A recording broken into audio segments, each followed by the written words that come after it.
So let's talk about data. Where does data come in, right? A colleague of mine said, if you don't show a picture of Commander Data in your talk about data visualization, then you're a coward. And so game, set, match. But just like Star Trek's utopian 24th century. So, Wes, how can I find opportunity in homework? How can I find opportunity? You have to become that person. You have to change the way you think. You have to become the type of person that finds opportunity in everything. Opportunity isn't something that comes along once in your life, that you're lucky if you grab it when it comes by. You can make opportunity, but you have to change that mindset. You have to get off average. It's amazing to think that this American wonder was carved out of the landscape by a piece of ice. A much larger piece of ice than this one. Imagine it, 20,000 years ago, where I'm walking right now would be underneath 2 miles of ice. But how much could ice possibly weigh? But if you think that this is all there is, that our nation shines only in its stunning, scenic beauty, then you're wrong. I had a little speech planned, but once you actually come here and stand in this place, it feels like the gravity is stronger, it's almost heavier. Sort of takes your breath away, slows everything down.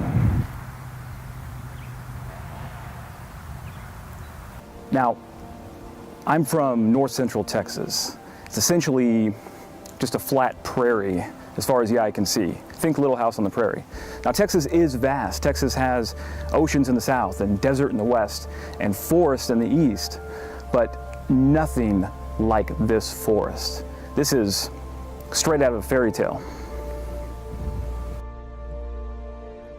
We always talk about nature as if we're somehow outside of it, as if we're looking in from an outside perspective. The simple fact is that we are nature. Humans are just a highly structured form of nature. If you go back far enough, these trees and I share a common heritage, an ancient heritage. And the best part is, Michigan's forests are right here in America's backyard. Go have a look. The practical lessons learned in Vietnam helped us fight insurgencies 30 years later in the global war on terror. Your sacrifices had value. America loves you. Welcome home.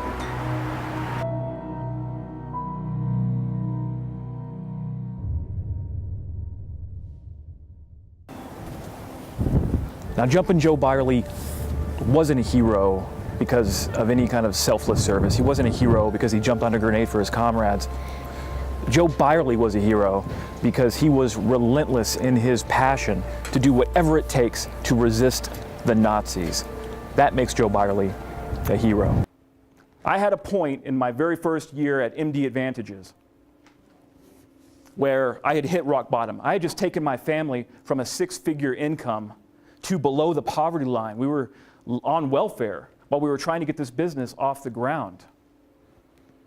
And I got to a point where I wasn't seeing any results. I wasn't seeing anything. I didn't have faith that what I was doing now was going to pay off later. And I actually broke down. And I concocted a way in my mind to drive my car off of a bridge and commit suicide, and do it in such a way that it looked like an accident. That way my family still got the life insurance money and would be set. That's the brutal low we're talking about here.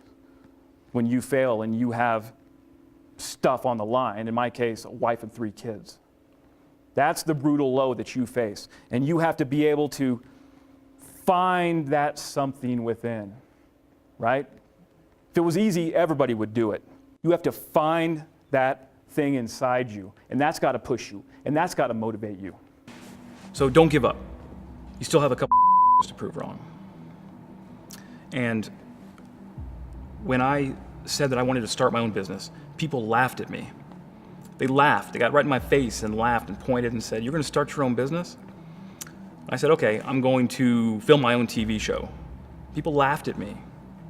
When I said that I'm going to work for myself, I'm going to be my own boss, people laughed at me. When I'm going to go be a motivational speaker, they laughed at me. They're going to laugh at you too when you want to follow your dreams. And so the quote, don't give up, you still have a couple of people to prove wrong, is that you will always have people in your life that are going to tell you why something can't be done. And so to do it anyways. Welcome to America. Home to nearly 320 million souls. Humans of all colors, shapes, and sizes. Birthplace of modern democracy. Liberators. And the native land of some of the most breathtaking natural beauty on the planet. I mean, come on, look at this place. This is amazing. This is where we live. This is home. This is us. My name is Wes O'Donnell.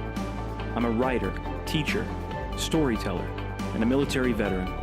Most importantly, I'm an American. In this series, I'll travel state to state looking for the lesser-known stories that make this country so amazing. Come with me. Wait, not in this. We're taking this because I don't want to miss anything. Some things they just don't teach in school. It's those stories that we're after. Think you know everything there is to know about your state? Think again. Our first stop is Michigan, once known as the Arsenal of Democracy. Home to the only Great Lake located entirely within the United States. What amazing things are waiting for us in the far north? What stories is she going to share with us? This is unequivocally one of the most beautiful places that I've ever seen. I wonder if these Americans up here know how lucky they are. I hear stories of people coming here at sunset with tears in their eyes at the majesty, at the beauty, and I can see why. In this episode, I want to tell Michigan's stories because Michigan's stories are part of us. Part of who we are as Americans. Part of our American legacy.